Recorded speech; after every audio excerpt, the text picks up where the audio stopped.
নমস্কার, আমি আশালতা। আজকে আমি আপনাদের বানিয়ে দেখাবো ধনেপাতার দুর্দান্ত রেসিপি। তো তার জন্য আমি এখানে নিয়েছি ধনেপাতা,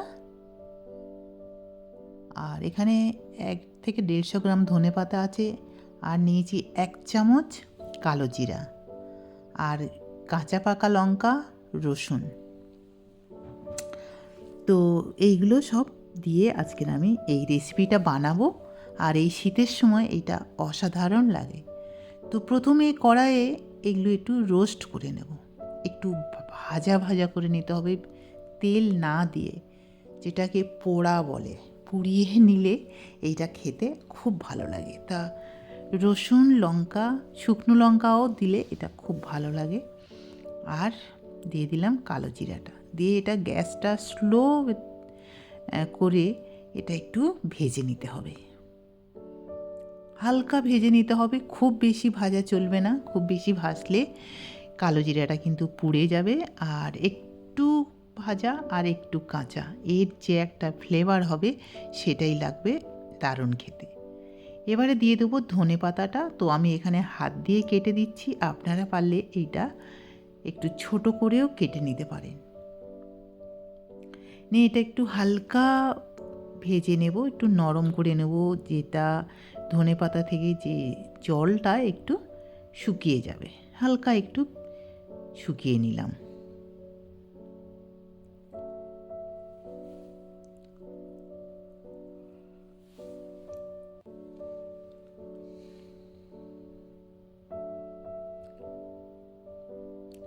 তো এটা খুব তাড়াতাড়ি হয়ে যায়, 5 মিনিটের মধ্যে পুরো রেডি হয়ে যাবে রান্না।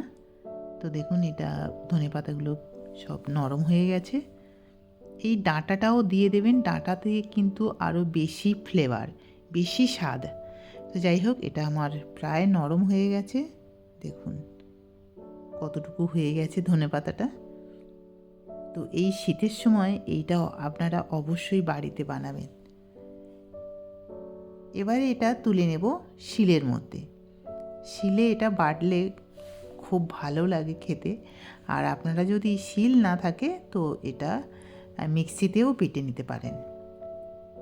এবারে দিয়ে দেবো স্বাদ মতো নুন, কারণ আমি আগে নুন দিইনি, আর নুন দিয়ে বাটলে বাটাটাও তাড়াতাড়ি হয়ে যায়।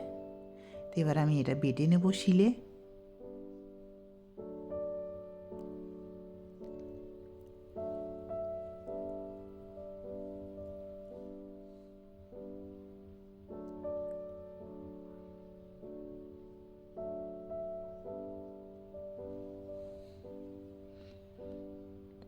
খুব তাড়াতাড়ি হয়ে যায়।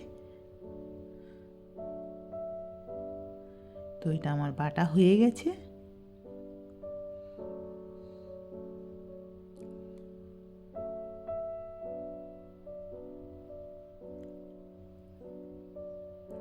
এখানে কিন্তু জল একদম ব্যবহার করা চলবে না, তাহলে এর কিন্তু স্বাদটা অন্যরকম হয়ে যাবে।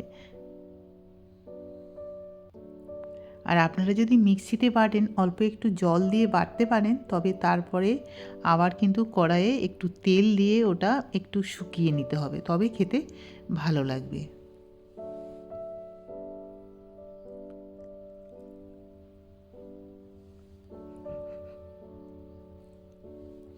তো ভাজা হয়ে বাটা হয়ে গেল, দেখুন কত সুন্দর বাটা হয়েছে।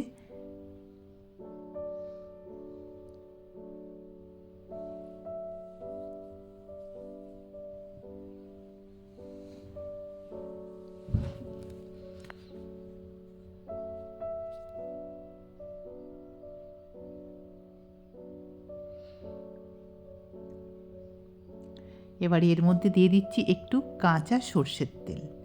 এই তেলটাই দারুণ লাগবে খেতে, কাঁচা তেল। ব্যাস, এবার আপনারা গরম ভাতে পরিবেশন করুন।